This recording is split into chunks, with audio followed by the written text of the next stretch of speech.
नेताओं के लिए वीआईपी अस्पताल और आम जनता के लिए ये गंदे वार्ड।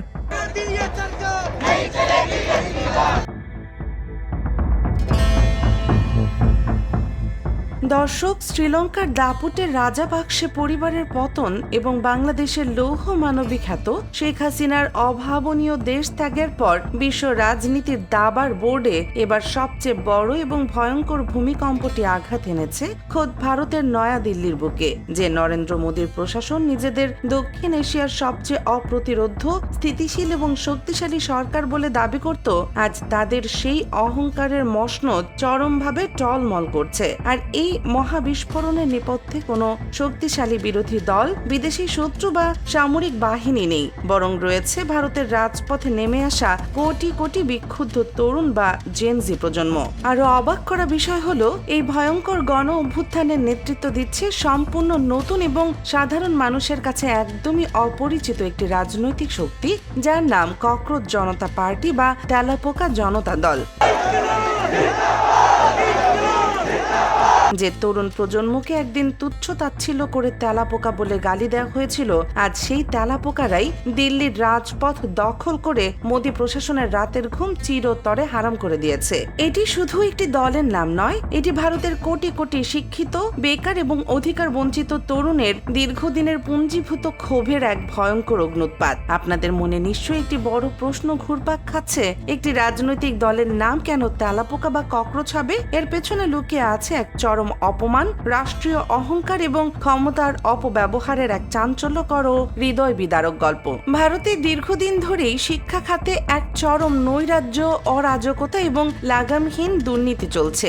নিট, ইউজি সহ বিভিন্ন অত্যন্ত গুরুত্বপূর্ণ এবং সংবেদনশীল জাতীয় পরীক্ষার প্রশ্নপত্র ফাঁস হওয়া সেখানে এখন এক নিয়মিত এবং মামুলি ঘটনা হয়ে দাঁড়িয়েছে। ভারতের মতো 130 কোটি মানুষের দেশে লাখ লাখ মেধাবী তরুণ যখন নিজেদের সুন্দর ভবিষ্যতের আশায় দিনের পর দিন, মাসের পর মাস অমানসিক পরিশ্রম করে পরীক্ষার প্রস্তুতি নেয়, তখন একদল অসাধু এবং দুর্নীতিবাদ চক্র টাকার বিনিময়ে সেই প্রশ্নপত্র ধনীদের সন্তানের কাছে বিক্রি করে দেয়। গরিব কৃষকের সন্তান, সাধারণ মধ্যবিত্ত পরিবারের ছেলেমেয়েরা মেধা থাকা সত্ত্বেও এই চরম দুর্নীতির কারণে ছিটকে পড়ছে। আর মোদী প্রশাসন এই ভয়ঙ্কর দুর্নীতির বিরুদ্ধে কঠোর কোনো ব্যবস্থা নেয়ার বদলে বরং দুর্নীতিবাদ সিন্ডিকেটগুলোকেই পরোক্ষভাবে প্রশ্রয় দিয়ে এসেছে। We are here to demand accountability from the government who has failed to বছরের পর বছর ধরে চলা এই চরম অন্যায় এবং দুর্নীতির বিরুদ্ধে যখন ভারতের শিক্ষিত এবং বেকার তরুণ সমাজ আর চুপ থাকতে পারল না, তখন তারা সোশ্যাল মিডিয়ায় তীব্র প্রতিবাদ শুরু করে। তারা সরকারের এই চরম ব্যর্থতা এবং অপকর্মের সমালোচনা করে বিভিন্ন ভিডিও বানাতে থাকে, কিন্তু রাষ্ট্রযন্ত্র তাদের যৌক্তিক দাবি মেনে নিয়ে সান্ত্বনা দেওয়ার বদলে উল্টো তাদের চরম অপমান করে বসে। গত মে মাসে ভারতের প্রধান বিচারপতি সূর্যকান্ত সুপ্রিম কোর্টের মতো একটি পবিত্র বিচারালয়ে বসে এক ভয়ঙ্কর এবং দায়িত্ব জ্ঞানহীন মন্তব্য করে বসেন। তিনি সোশ্যাল মিডিয়ায় প্রতিবাদকারী এবং সরকারের সমালোচনা করা বেকার যুবকদের তাচ্ছিল্য করে তেলাপোকা বা পরজীবী বলে আখ্যা দেন। রাষ্ট্রের সর্বোচ্চ আইনি অভিভাবকের মুখ থেকে দেশের তরুণ প্রজন্মকে এমন নোংরা ভাষায় আক্রমণ করার ঘটনা ভারতের ইতিহাসে এক নজিরবিহীন কলঙ্ক। কিন্তু ক্ষমতার মোহে অন্ধ প্রশাসন ঘুণাক্ষরেও বুঝতে পারেনি যে এই চরম অপমানই হতে যাচ্ছে তাদের নিশ্চিত পতনের সবচেয়ে বড় টার্নিং পয়েন্ট। বিচারপতির সেই চরম অপমানজনক কথার করা জবাব দিতেই তার ঠিক পরের দিনই সোশ্যাল মিডিয়ায় স্ট্র্যাটেজিস্ট এবং তরুণ আইকন অভিজিৎ দীপকের হাত ধরে জন্ম নেয় এই ককরোচ জনতা পার্টি। তাদের বার্তা ছিল একদম পরিষ্কার এবং ভয়ঙ্কর: হ্যাঁ, আমরা তেলাপোকা, আর এই তেলাপোকারাই এবার আপনাদের অহংকারের ক্ষমতার মসনদ কুড়ে কুড়ে খাবে। মাত্র কয়েক সপ্তাহের মধ্যে তাদের সোশ্যাল মিডিয়া প্ল্যাটফর্মগুলোতে ফলোয়ার সংখ্যা মিলিয়ন মিলিয়ন ছাড়িয়ে যায়। ভারতের ক্ষমতাসীন দল বিজেপির যে দুর্ধর্ষ আইটি সেল এত বছর ধরে পুরো ভারতের রাজনীতি নিয়ন্ত্রণ করত, আজ তারা সিজিপির তরুণদের গতির কাছে রীতিমতো ধরাশয়ী। এতদিন পর্যন্ত এই ককরোচ জনতা পার্টির পুরো কার্যক্রম ছিল কেবল অনলাইন ভিত্তিক, কিন্তু পরিস্থিতির চরম আকার ধারণ করে যখন তারা অনলাইনের গণ্ডি পেরিয়ে সরাসরি রাজপথে নেমে আসার মেগা ঘোষণা দেয়।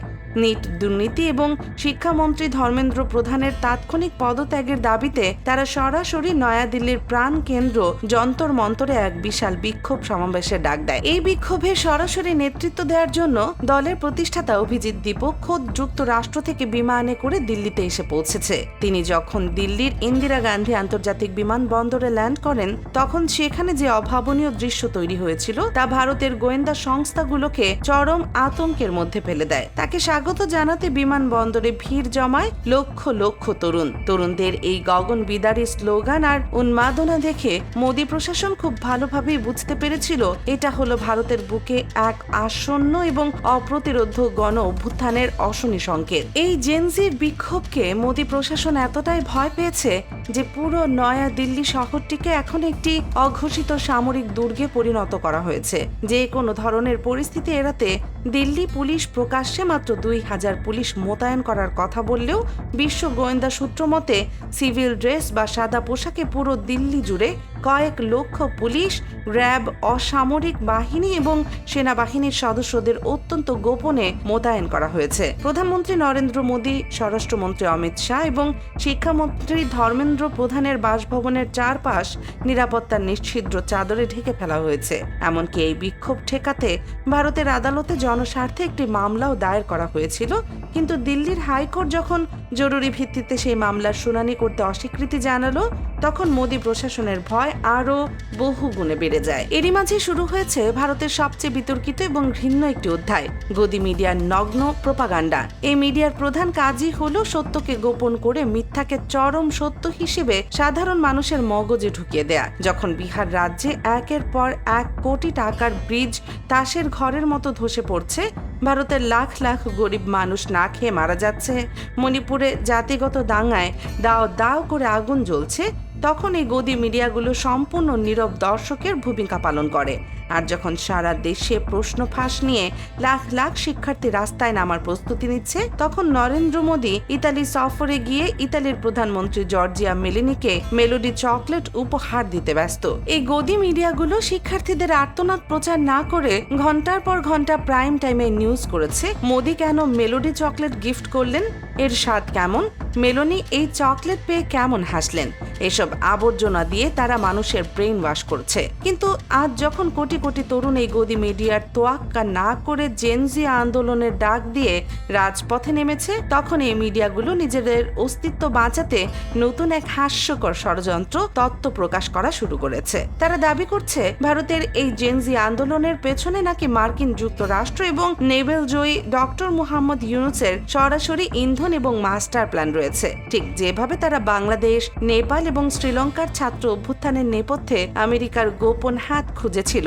আসল সত্য হলো ভারতের এই গদি মিডিয়া এখন চরম আতঙ্কে ভুগছে। তারা খুব ভালো করে বুঝতে পারছে যে তরুণদের এই আন্দোলন সফল হয়ে মোদীর পতন ঘটলে তাদের অবৈধ আয়ের পথ এবং যুগের পর যুগ ধরে চলা এই চাটুরিকতার রাজনীতি চিরতরে বন্ধ হয়ে যাবে। ইতিহাস সাক্ষী, তরুণেরা যখন একবার নিজেদের অধিকার আদায়ের জন্য রাজপথে নামে তখন পৃথিবীর কোনো স্বৈরাচারী শক্তি তাদের দামিয়ে রাখতে পারে না। শ্রীলঙ্কার রাজা পাকসে থেকে শুরু করে বাংলাদেশের শেখ হাসিনা জেনজিদের এই রোষানলে পড়ে কেউই গদি বাঁচাতে পারেনি। এবার কি তবে ভারতের নরেন্দ্র মোদীর পালা? যে হারে পুরো ভারত জুড়ে দুর্নীতি চলছে, তাতে এই আন্দোলন যে কোনো মুহূর্তে নরেন্দ্র মোদী সরকারের পতনের এক বিশাল গণ অভ্যুত্থানে রূপ নিতে পারে। আগামী কয়েক মাসের মধ্যেই হয়তো ভারতের রাজনৈতিক মানচিত্রে এক বিশাল এবং অভাবনীয় পরিবর্তন আসতে যাচ্ছে এবং জনতার রুদ্ধ রোষের মুখে মোদীকেও ক্ষমতা ছেড়ে পালাতে হতে পারে। দর্শক, ভারতের এই উত্তাল পরিস্থিতি এবং জেনজিদের এই রুদ্ধশ্বাস আন্দোলনকে আপনি কিভাবে দেখছেন? মোদী সরকারের এই পতন কি সত্যি অবসম্ভাবী, নাকি গদি মিডিয়ার দাবি অনুযায়ী এর পেছনে সত্যি পরাশক্তিদের কোনো সুগভীর খেলা রয়েছে? আপনাদের যৌক্তিক এবং সাহসী বিশ্লেষণ অবশ্যই আমাদের মন্তব্যের ঘরে বিস্তারিত জানাবেন। আন্তর্জাতিক রাজনীতি এবং ভূ রাজনৈতিক সমীকরণের এমন এক্সক্লুসিভ মেগা ডকুমেন্টারি সবার আগে পেতে দেশ নিউজ 24 চ্যানেলটি এখনই সাবস্ক্রাইব করে বেল আইকনটি বাজিয়ে রাখুন। সত্যের পক্ষে থাকুন, দেশের স্বার্থে একতাবদ্ধ থাকুন। আল্লাহ হাফেজ।